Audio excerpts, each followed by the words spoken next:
Okay, well, welcome to the fifth CIRMMT-ACTOR Symposium on Orchestration Research.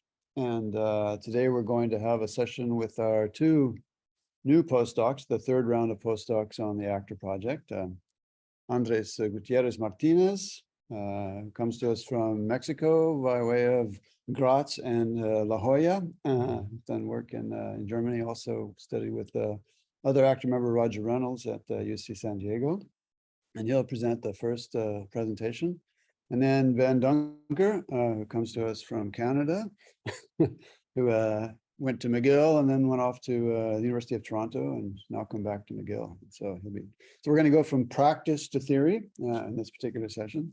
Before we get going on these things, I want to first of all thank a number of people who have really made this possible. Notably, CIRMMT has helped a lot, and particularly Yves Méthode, who helped us quite a bit, and Ling Lan Chu, and also Kit Soden, and of course, the person without whom anything here would ever happen, André Oliveira, Martínez de Oliveira.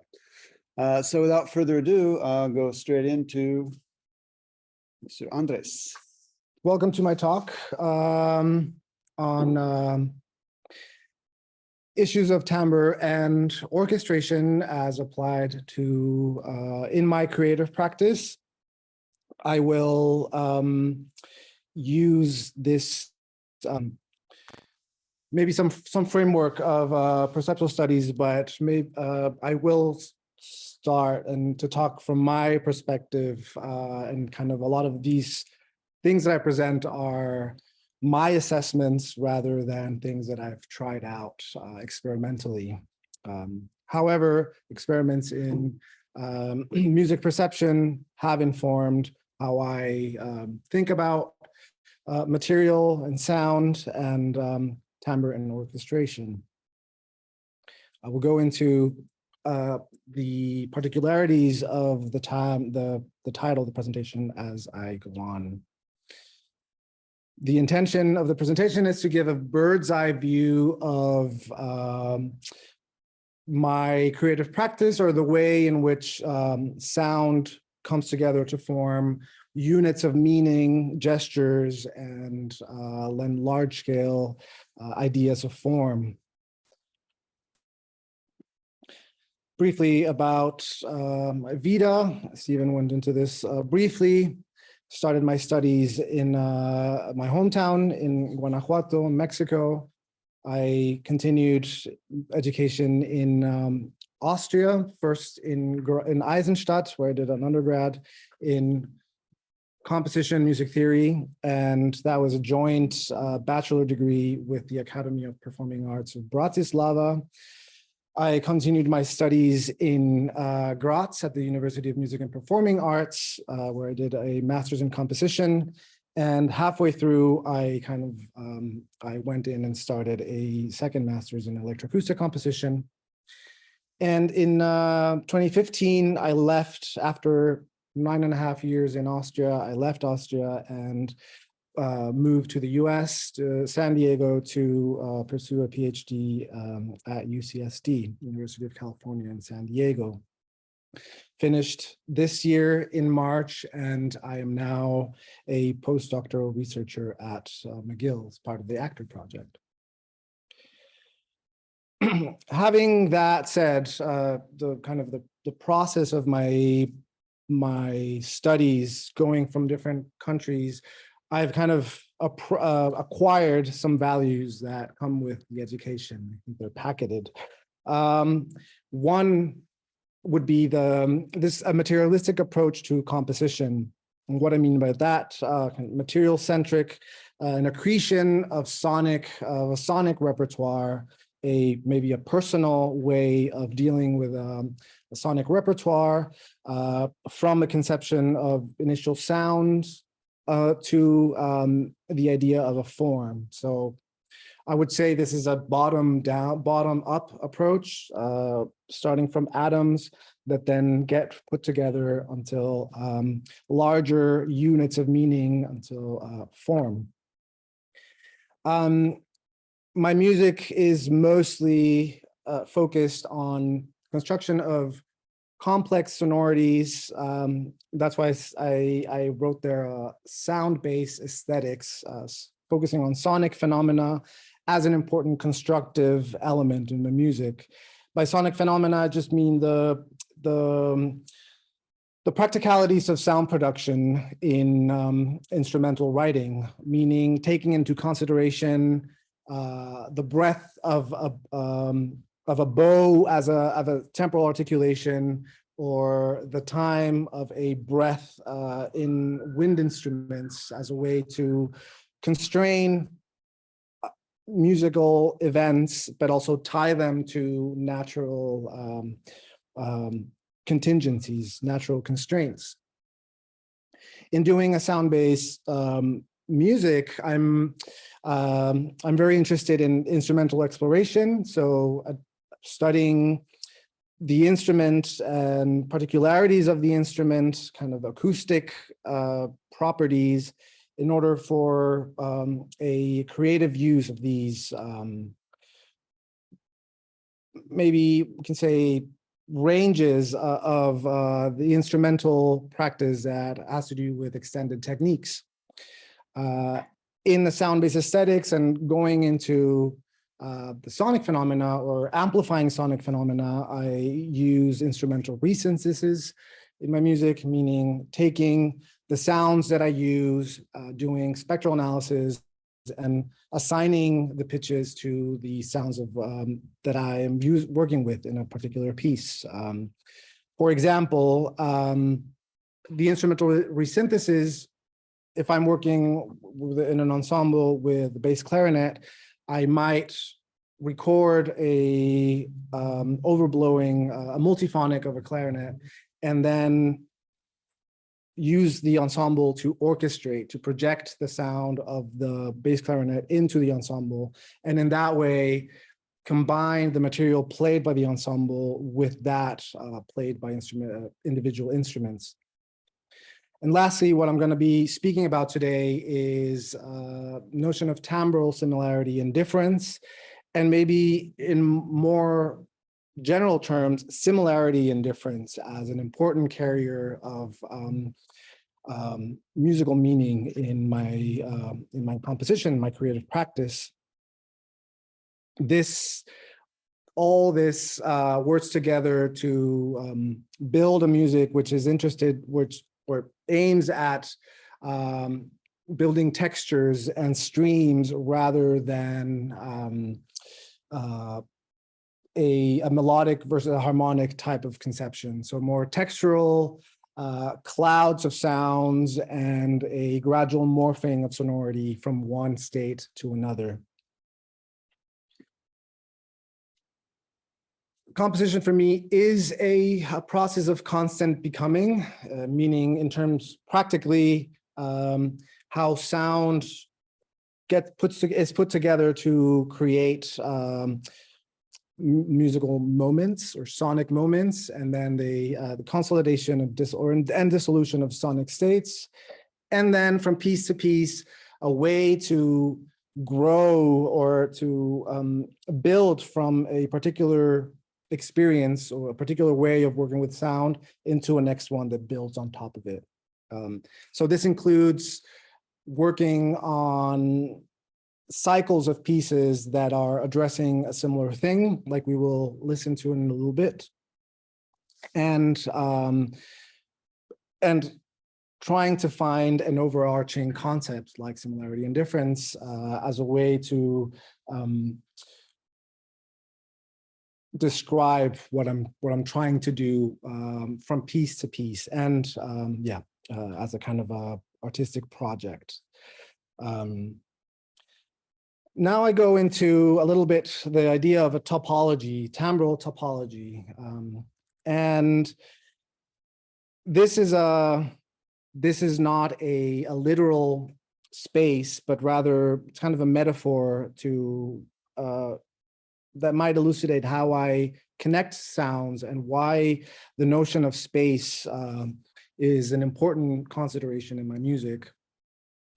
So for every piece and how I kind of began to develop a personal palette of sound, a personal repertoire of sounds. I was interested in a kind of a general or a main abstraction between short attacks and sustains, kind of inspired by the visual abstraction done at the beginning of the 20th century, Kandinskian, if you think of dot line plane. I was interested in finding ways to connect that idea or that sense of abstraction with bring it into music. So I started to find categories to delimit material and conceive of material. So the initial one being short actions, attacks and sustains, very simple, very general as well. And then I began to use this to start to generate more material. How I did this was by thinking of a sound, for example, a short attack, Bartok pits. And I would find ways to think of other sounds that are related to it, similar in terms of energy, maybe timbre, dynamics, and that would start to create a center or a point of departure and arrows to connecting sonorities that are alike. And I can say maybe the string of the piano, the low muted strings, A, as a short attack with no sustain, equated to a low bass clarinet slap or a baritone saxophone slap connected to a Bartok pits. So that's a kind of a move from between materials that are maybe timbrally not similar, not the same, but there is a similarity in terms of the energy that is used in producing these sounds and maybe the overall character. So short attacks with low resonant content. And by doing so, extending this to other, not just staying within the same space, but also going, okay, how can I, along the line of short percussive attacks, what's beyond that? So then there's woodwind, wood blocks, there are pits in higher string instruments, there are knocking on the wood of instruments and so on. So creating a way of a network of related sounds that then would create a space or a scale sometimes. And that's kind of the original material. And then musically, I would just move around, traverse the space, not really systematically, but kind of following my own intuition. But that was kind of the underlying concept. So these are recurring aspects that that are present in my pieces, the ones that I will present today, or the short examples, consolidation and dissolution of sonic spaces, fixity versus mobility. I will go into this a little bit later, repetition and iteration. And if there's electronic manipulation in real time, what's the relationship between the instrumental writing and the processes thereof? Lastly, thinking about, again, the topologies, this idea of moving in timbre space, not the timbre space, but the conceived timbre space of a particular piece, given the instruments that I was working with, finding strategies to move from one type of space to another.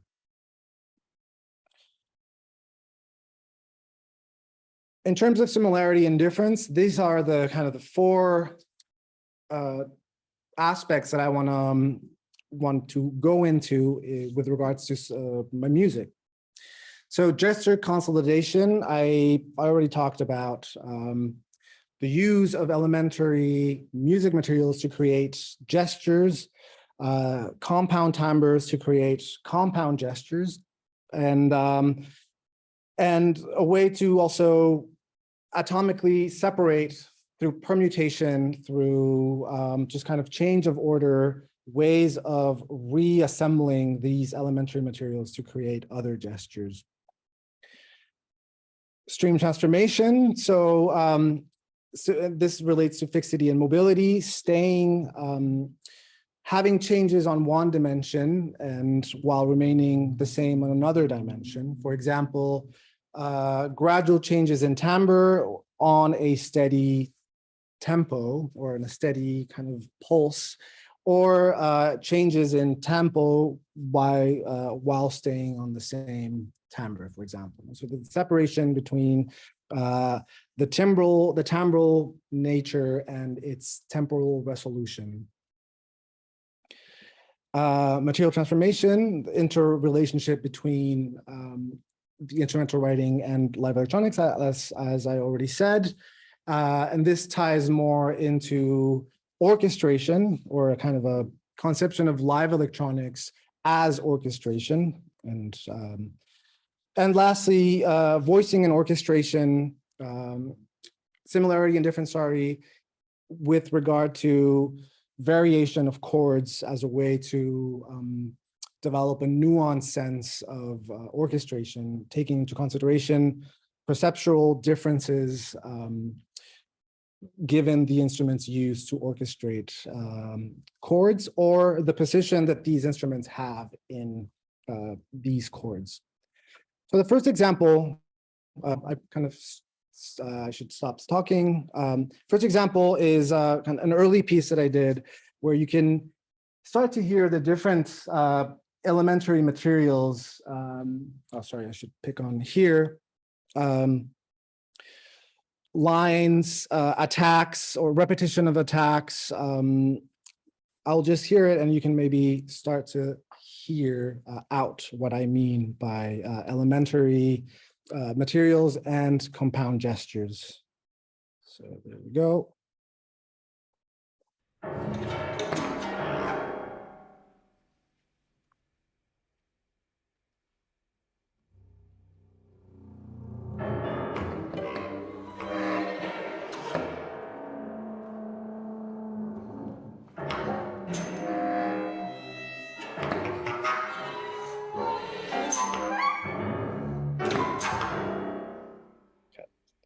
So this second page. I think this in this piece a lot, the idea of topology is also very present. Taking register, not only timbre, but register as a strong link between the material as a way to connect and move along this space.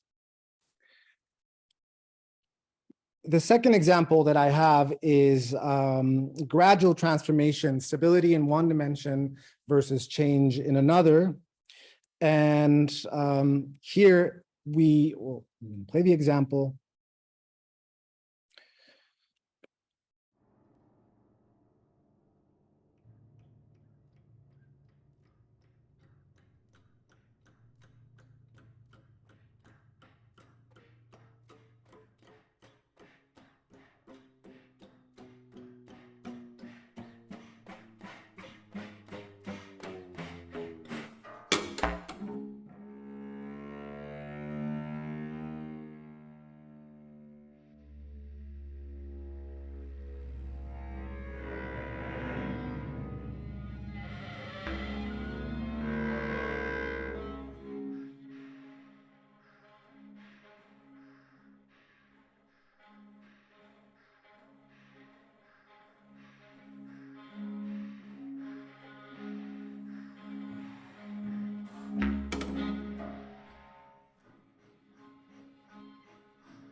I spoke about similarity, and I kind of was cautious to say timbral similarity, but to kind of to make it more general, because it's clear that in this piece, for example, a sul ponticello action with no pressure is not going to be the same as a air through the tube of the clarinet instrument, but there is maybe traits of similarity in terms of the relationship of pitch to noise or pitch to air ratio that might help us understand the similarity in that way.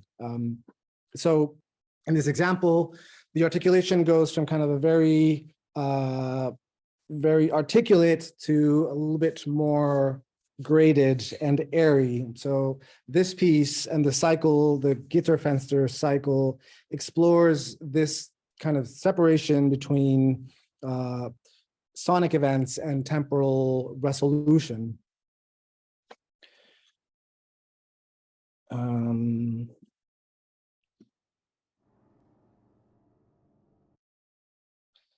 terms of live electronics and as live orchestration, what I do with live electronics is I manipulate in real time that which is happening in the ensemble, and it complements the image, or it completes it.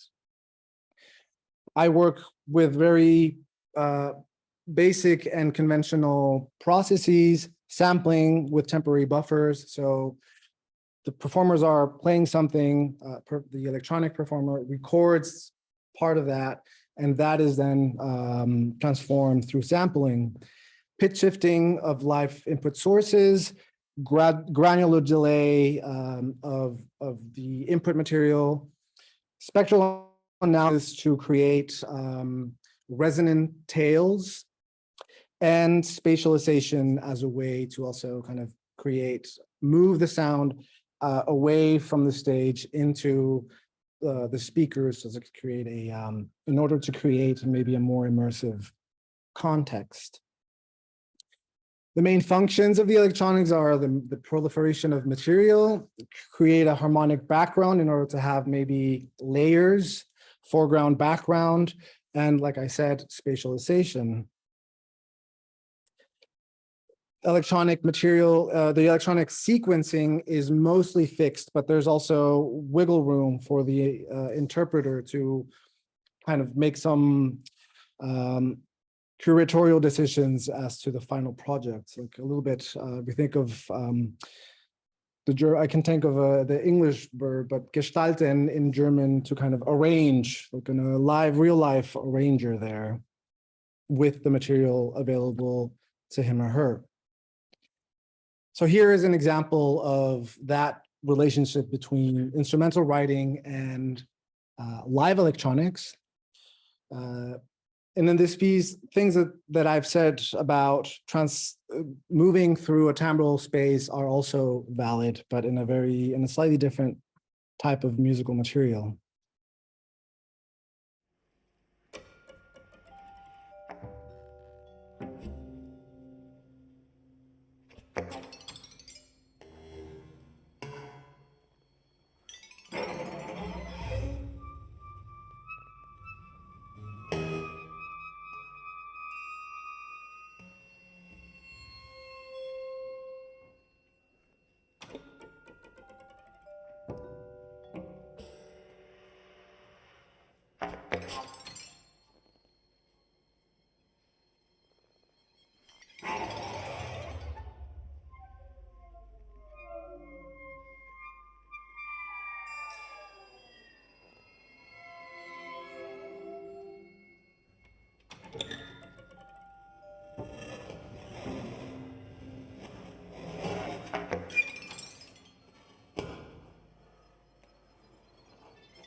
The idea of similarity and difference here is also present in terms of the gradual separation or the variation between the different repetitions of this passage. So the idea is to start, the electronics and the ensemble are relatively close together, but through processing, they kind of start to drift apart.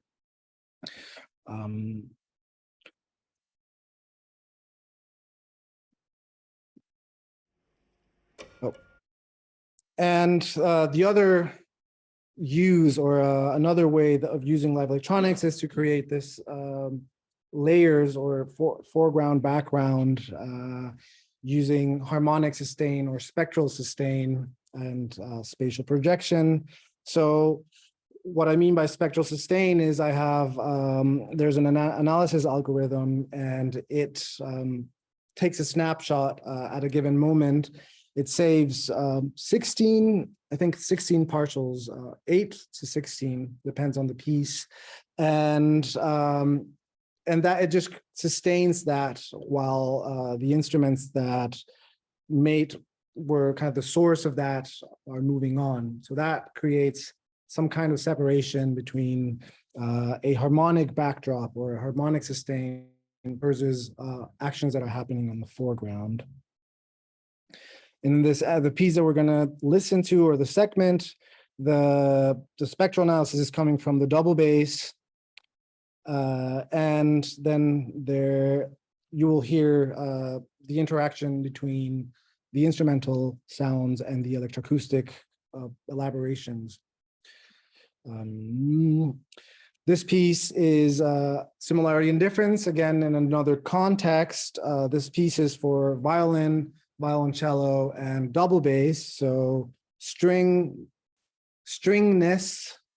as a kind of a guiding factor, and then separation through register, resonance, and more kind of individual colorings of these instruments.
So with these examples, I wanted to present the different ways in which I make use of timbre or similarities, perceptual similarities, my assessment of as a means of connecting material, generating form, or creating discourse, sonic discourse that kind of unfolds in what I would like to say is staged organicity.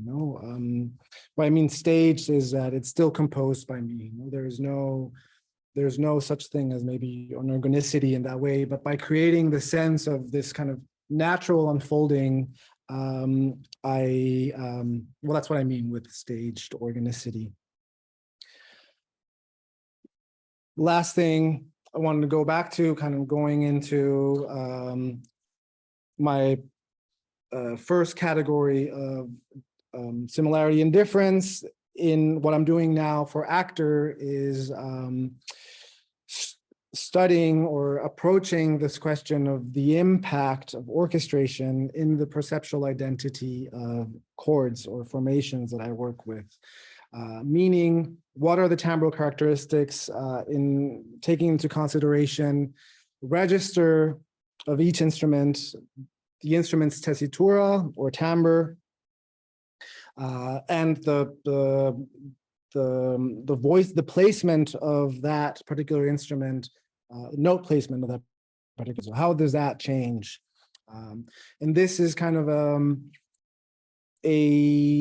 my interpretation or my way of expanding instrumental resynthesis to kind of bring back instrumental variation rather than kind of the fixity or the specificity of instrumental resynthesis to only kind of accept one particular way of doing things or resynthesizing a chord or a sonority. Perceived affect is what I'm after, and so yeah, this is something that's ongoing. I haven't done much, or I haven't incorporated into a composition yet, so that's something that is coming up. And that is all. Thank you for your attention, and if there are any questions, please. Yes, I'm listening. The title of my presentation is The Performer's Voice in Music Theory, and as such, the presentation will focus on my research in analysis and performance of contemporary music, which is the repertoire that I have an extensive background in as a percussionist and a choral singer. This work proposes an integration of performers' voices, their literal words and their musicianship with music theory and analysis. And seeing as much of this research originated in my previous employ at the University of Toronto, I'd like to begin there and end with a discussion on how the integration of performance and analysis might find further flourishing within the actor community. This talk will primarily focus on a recent ethnographic project where I interviewed 5 musicians about interpretive difficulty, namely how it manifests in their performance practice and how their experience with it encourages thinking about musical structure as an emergent property. I will conclude by summarizing 2 other research projects, both involving the percussion solo Rebond, composed by Yanis Xenakis in 1989. The first of these involves a comparative analysis of 10 recorded performances of this work, and the second involves interdisciplinary work in music theory, kinesiology, and pedagogy that explores how performance gestures shape our analytical understanding of parameters such as accent and legato. So Daniel Boralski writes that, quote, by listening to what performers emphasize and obscure and to how they respond to other performers and compositions, we allow them to prompt us to ask new questions and to hear new answers. So with that thought in mind, my role as a music theory scholar involves listening to performers, listening to what they say and to how they perform, and finding common ground for discussing their creative outputs and my own analytical work.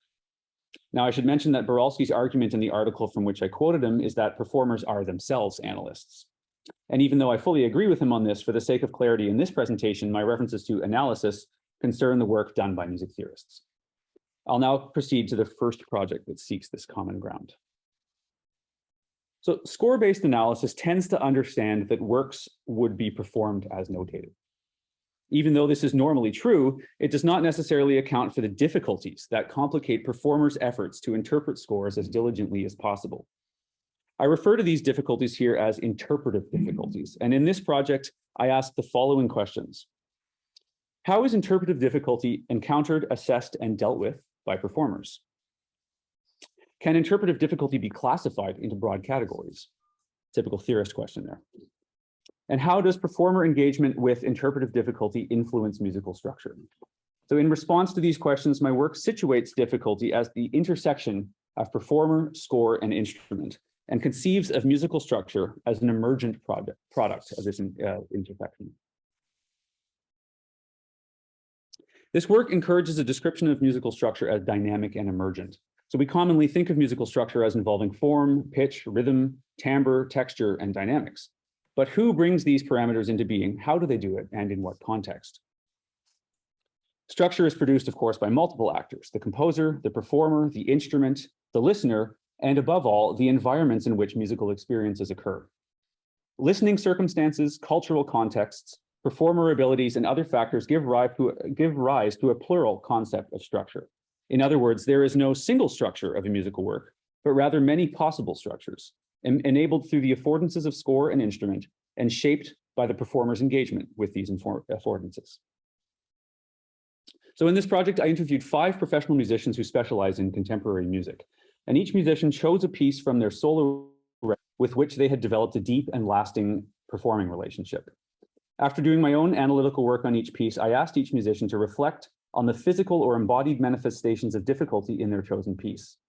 I then asked about the mental, cognitive, and interpretive difficulties that these works posed to the musicians. Finally, I asked in a general sense what to them is difficult about interpreting contemporary music. And I'll now highlight briefly 2 of these ethnographic case studies. Percussionist Noam Bierstone remains one of only a handful of intrepid musicians to learn and perform Mani Dike, Pierluigi Billone's grueling 28-minute work for solo percussion. Mani Dike tests the performer's physical and mental endurance, demanding of them prolonged periods of contorted and balanced postures to execute gestures across a bespoke instrument setup dictated by the composer. As you can see in the image of Bierstone on the slide, the performer holds 2 Tibetan singing bowls, using these to strike a Chinese opera gong worn around the neck, a large Thai gong laid flat on the stand in front of the performer, and 2 suspended bell plates situated one on each side of the performer.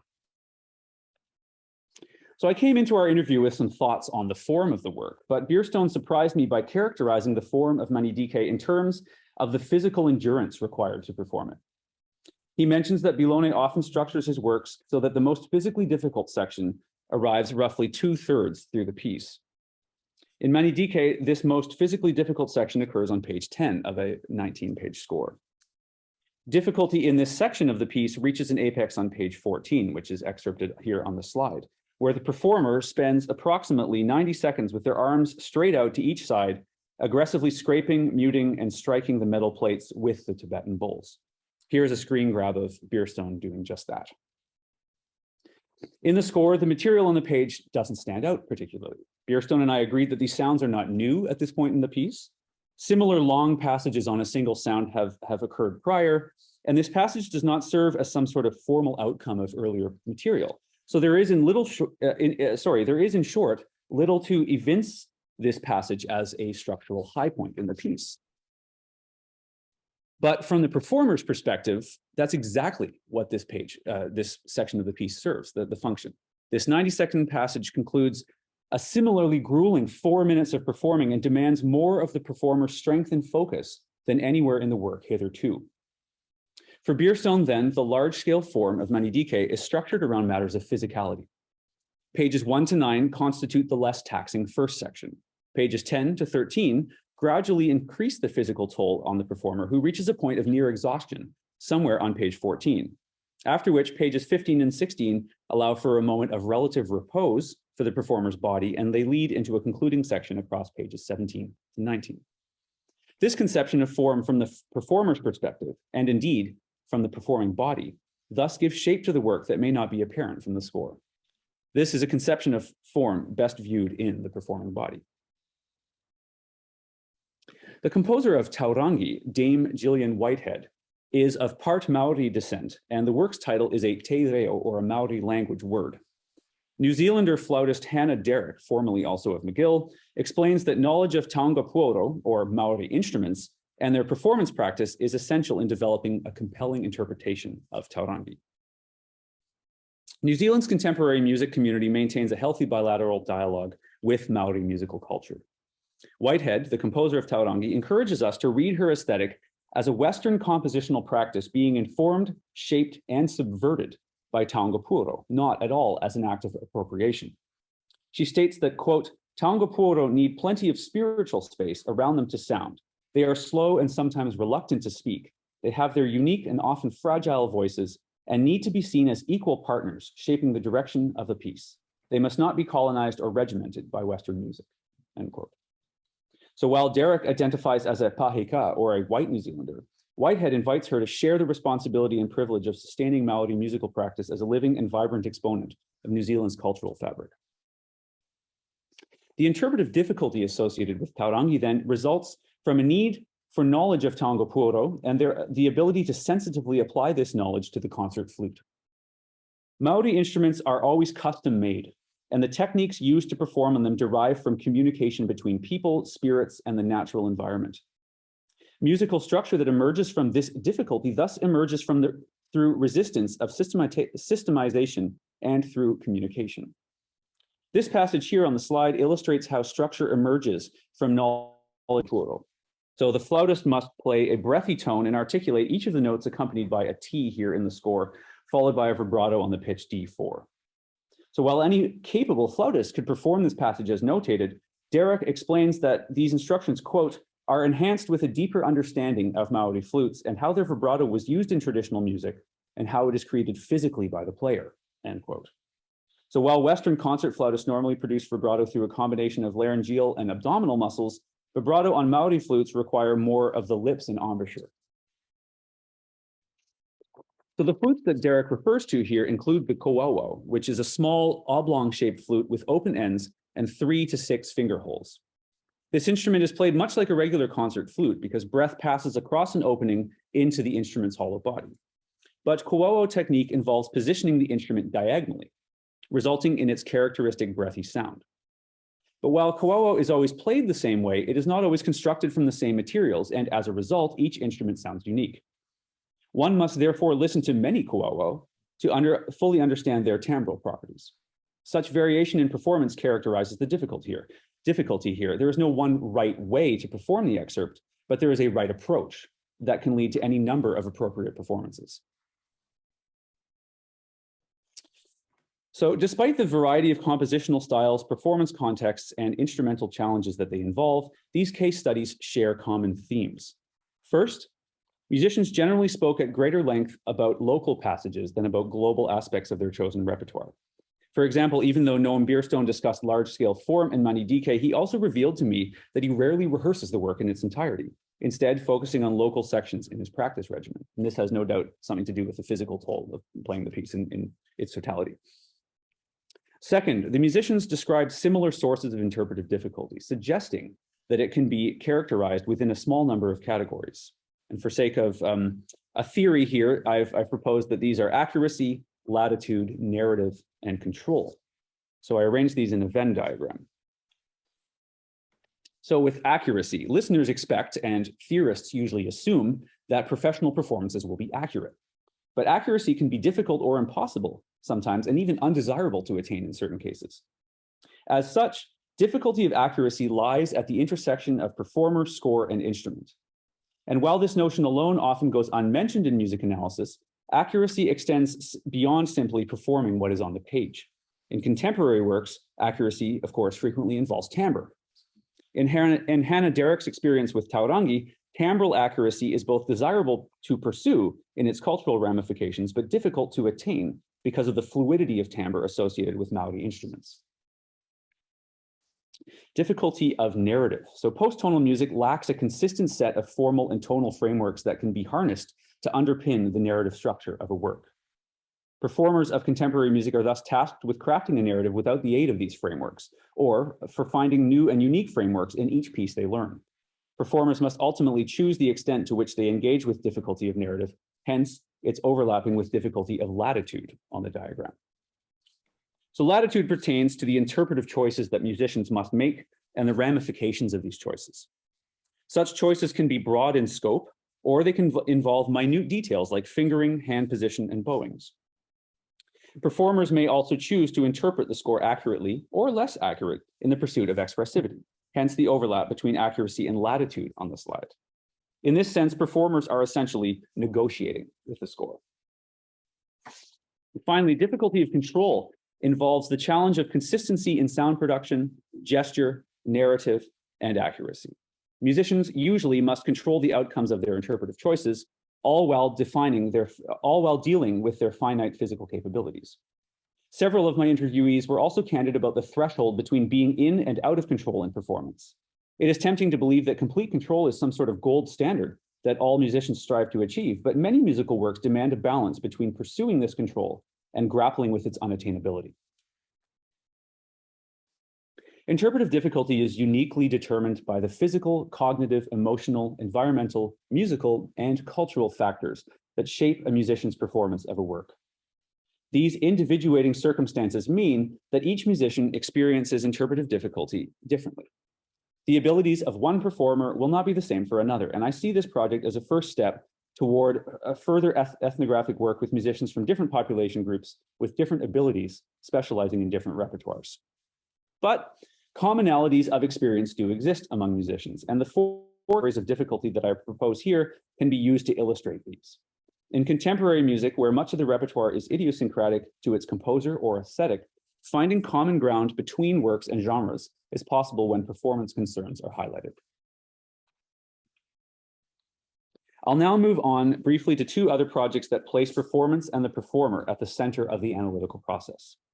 In this next project, I undertake a comparative recording analysis of rebond, based on the assumption that minute performance decisions can reveal or even generate aspects of musical structure that score-centered analysis cannot easily illuminate. I analyzed the audio of 10 commercially recorded interpretations of rebond across multiple parameters, of which I'll presently discuss two: pitch and performance fidelity. So rebond is one of the most oft-performed solo percussion works worldwide. Set in two movements entitled A and B, the work is scored for a selection of drums and wooden blocks. The setup and notation for rebond A is shown here. So it includes 2 bass drums, 3 tom-toms, and 2 bongos, and this is how it's notated in the score. So by orchestrating the piece for specific drums, the composer in effect determined an approximate pitch range, and indeed an approximate timbral range as well. But specific drum types vary widely by size, and each drum itself can be tuned across quite a wide pitch range. So any analysis of pitch in this work then must begin by considering the instrument selection and tuning and performance. So given these varied drum size and tuning possibilities, the score's depiction of pitch is quite misleading. Here we have a measure from rebond A, first on the top as notated in the score, and then in my transcription that reflects the drum tunings used in Pedro Carnero's recording. This single staff notation in the score is thus reproduced in grand staff below to account for the wide pitch range of the drums. The top staff suggests something of a gently sloping pitch contour in this measure, but Carnero's tuning and instrument choices mean that his rendition of the passage produces 3 identifiable pitch strata. One through the upper bongos, another through his 2 highest tom-toms, and a third through his remaining lower drums. The drum tunings used by Kuniko Kato on her recording present a different context. Since her 4 highest drums are tuned very close in pitch, strings of rhythms where only these drums are used become almost flatlined with respect to pitch contour. Where Carnero's drum tunings produced identifiable strata in this passage, Kato's lower drums become isolated in the dense texture created by the higher drums. These are just 2 of 10 unique pitch landscapes I observed in this project. And these examples demonstrate that in percussion repertoire, any analysis of pitch must account for off-score elements. Generally, music analysis imagines that notes on the page will be performed. I've said that already, and I'll say it again. But rebond features passages where many performances simply leave notes out or substantially depart from the notated score altogether. For percussionists performing Xenakis, this approach is often rooted in the extreme physical difficulty or non-idiomaticity of his works. Now, in rebond B, the second movement of this piece, these moments of difficulties are subtle. They're almost specific tugs at the fringes of the possible. One such moment is this passage, set in two voices. So the tremolo, or the rolled notes on the downward facing, downward stemmed voice, involve 4 wood blocks that have this constant kind of rolling or tremolo scenario happening, while the upper stemmed voice is just this one constant pulse on the highest of the 5 wood blocks. This passage is significant in the movement. It's the first time these opposing voices of pulse and tremolo are heard at the same time. The percussionist must devote one hand to each voice. But the issue is that each of these voices actually require 2 mallets to perform accurately. So of the 10 recordings I analyzed, only one of them performs this exactly as written. So there are several hacks that can be used to perform this passage as written.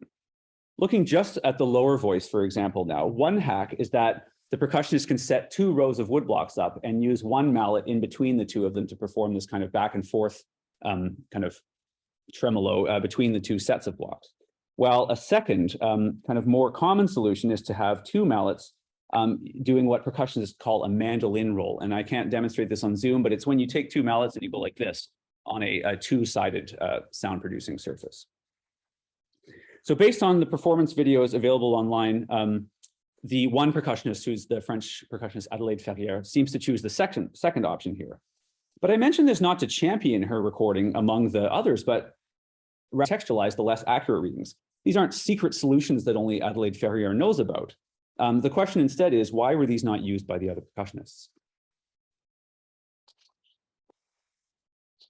Many recordings employ a technique where the pulse notes of the upper voice are played on beat, and the rolls of the lower voice are simulated through what are known as press or buzz strokes on every offbeat 32nd, pardon. So I've renotated the passage here according to this interpretation. Neither voice is played as written, but short of simply passing this off as inaccurate, which it technically is, I propose an alternate reading. As I mentioned, this is the first and ultimately only passage in the movement where the pulses and the tremolos happen concurrently. And so interpretations that blend them, even though this is a technical departure of the score from the score, highlight their momentary collision in this regard. As such, the decision to interpret this passage unfaithfully as per the score assumes a narrative aspect that might have otherwise gone unnoticed. These brief forays into pitch and drum tuning and score fidelity here in Rebond are just 2 examples of the insight that can be gained when comparative recording studies are used to complement a score-based analytical understanding of a work. Finally, the final project I'll present very briefly involves working with colleagues from the Music and Health Science Collaboratory at the University of Toronto. And this is work that I'm keen to continue doing here at ACTOR. So there we were researching the role that effective and ancillary or sound producing and non-sound producing gestures in percussion performance play in expressing musical parameters. So while we were a fairly sizable team with many research interests, there was a kinesiologist, a brain scientist, 2 percussionists, and me, a theorist. My goal here is to use these examination of musical parameters as seen in performance to bolster and complement an analytical understanding of these parameters as heard. So the parent study underpinning the research involved 20 percussionists who were coached by me on 2 excerpts from Rebond, this same piece. The coaching of the first excerpt, which is the one I'll be discussing right now, involved legato. The coaching involved prompts that were broad theoretical conceptions of legato and accent. Accent was the other one, pardon me, and included nothing specific about how to play.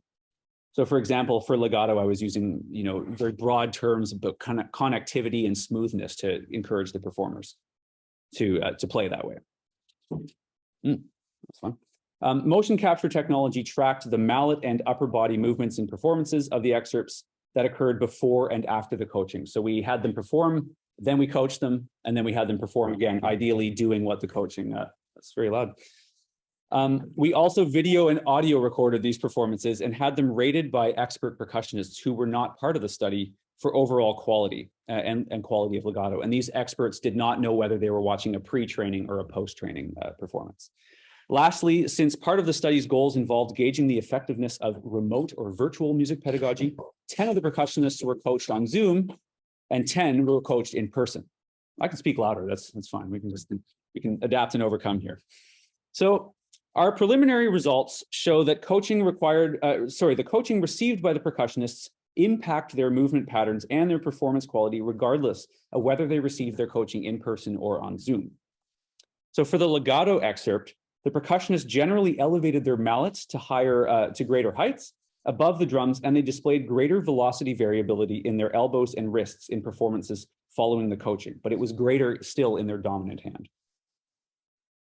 So these refined movement patterns corresponded with a perceived quality increase as indicated through the ratings by the experts, who were not told, as I said, whether the performance was pre or post training. And these preliminary findings suggest that much of what gives musical parameters like legato and accent meaning manifests in the visual domain. Furthermore, this work demonstrates that even when training environment is limited by poor audio quality, as it inevitably is on something like Zoom, teaching using theoretical concepts rather than direct physical demonstration still begets improvement in students. And most surprisingly, and it doesn't really play into what we're talking about here, is that the Zoom participants actually exhibited a greater post-lesson satisfaction than the in-person ones. They were more likely to continue the training in that format than the in-person ones were. So I don't know, maybe I cut an intimidating presence as an in-person teacher, I'm not sure. But the Zoom participants seemed very satisfied with what they had just, how they had trained. So I am now keen on developing ways to mobilize some of this research and knowledge gained in the service of ACTOR's research aims. In particular, I am interested in further exploring how performers think about timbre and how timbre's embodied or experiential dimensions intersect with the interpretive processes that performers undertake. So here are a few personal examples from my own experience as a performer of what I mean by this. So earlier this year, I had the good fortune to premiere a work by the Vancouver-based composer Sabrina Schroeder, who's on faculty at Simon Fraser University. Schroeder's works are typically immersive and very slow-moving and resolutely tactile. One review of our performance described her sound world as foregrounding the aspect of body feel. In this performance, we were spatialized around the audience, as you'll see briefly in this video, and we were doing a lot of bowing on strings that were custom mounted on bridges that Schroeder built to be mounted on bass drums. Complete with this kind of bridge infrastructure. The sounds that Schroeder wanted here could only be made with a very specific bowing technique, and it was one that had to be kind of custom learned as much through its feel than through the sound that it produced. And so I'll admit I'm quite a poor bower of strings. This is something that comes up often in percussion, and yet it's something that I'm still not very good at. So I wasn't very good at learning this. And the unreliability of our monitoring in the concert situation as well, and it wasn't, the tech was great, it was just the way it was set up, meant that many times I actually had to rely on the tactile response I was getting to be sure that I was producing the sound. So, you know, in making real-time adjustments based on the sensation, I was necessarily equating timbre with touch, basically. So I'll give an example of how that sounded so you can see what I mean here. Hopefully I find the right place in the video.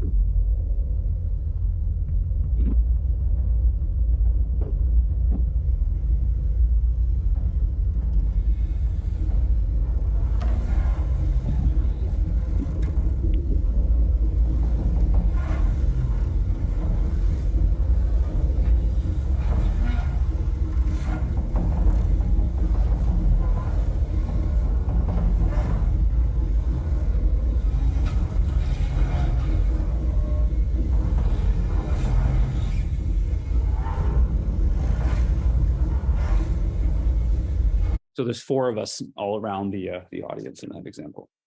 So this got me thinking about whether I always do this as a performer. And the answer is probably yes, I probably do.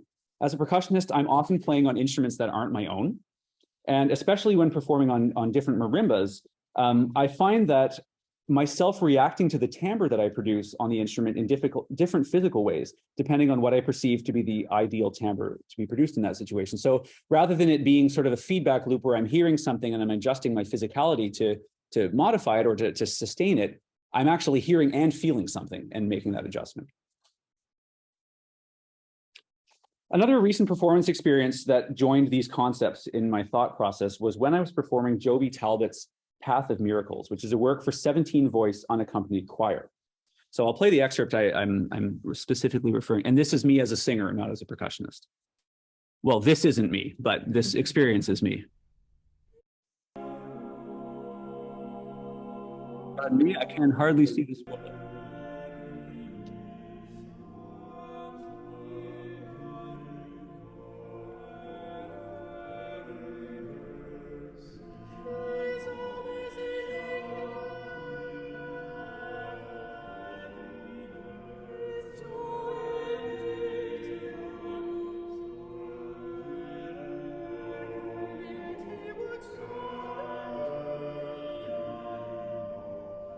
So my part in this was tenor 3. It was the part going Santiago, that little like ostinato that's kind of underneath all the altos singing there. So Path of Miracles is a work about the Camino de Santiago, the pilgrimage of St. James, an arduous trek through the Pyrenees in southern France, through Basque country, and ending at Finisterre in Galicia in northwest Spain on the Atlantic Ocean. So in this part of the piece, the lyrics reflect the exhaustion and the loss of faith and suffering by pilgrims who trod this route frequently in the Middle Ages, without all the necessities of modern life that modern pilgrims have on this journey. It's also quite difficult for me personally to sing. It's exposed, it's right in my passaggio, the register where I have to switch from chest to head voice. And in many performances of this piece that I've done, I've routinely struggled with this section, producing vocal timbres that I'll honestly call suboptimal. But for a while, this caused me quite a bit of consternation that I was standing out or weakening the overall sound of the choir. And to some extent, I probably was. But at some point, I realized that this was also representing something of my own personal struggle in this movement. Surely no comparison to anyone who has ever walked the Camino, but even in modern times, but it exemplified my own battle to get through this section of this beautiful but exhausting work. So these experiences, coupled with my interest in learning about music analysis through performance, has led me to appreciate Daniel Villegas Velez's approach to timbre as presented in his Oxford Handbook chapter. So he writes that timbre is a condition of possibility for all sound. It determines the experience of sound, that the experience of sound is always particular, historical, embodied, and capable of being subsumed under general theories or raised to the level of the universal. So I'm not sure I'm ready to completely agree with this last bit. I think general theories of any musical parameter do have much value, but I also see the value of exploring timbre in ways that foreground personal or practice-based experience. And this is something that I hope to continue investigating at ACTOR. So to conclude, through this research, I work toward an analytical practice that considers equally the score, the performer, and whatever lies in between them. So pursuing analysis beyond the score subscribes to Irish composer Jennifer Walsh's ideal of accepting that, quote, the bodies playing the music are part of the music, they're present, they're valid, and they inform our listening, whether subconsciously or consciously. Thank you.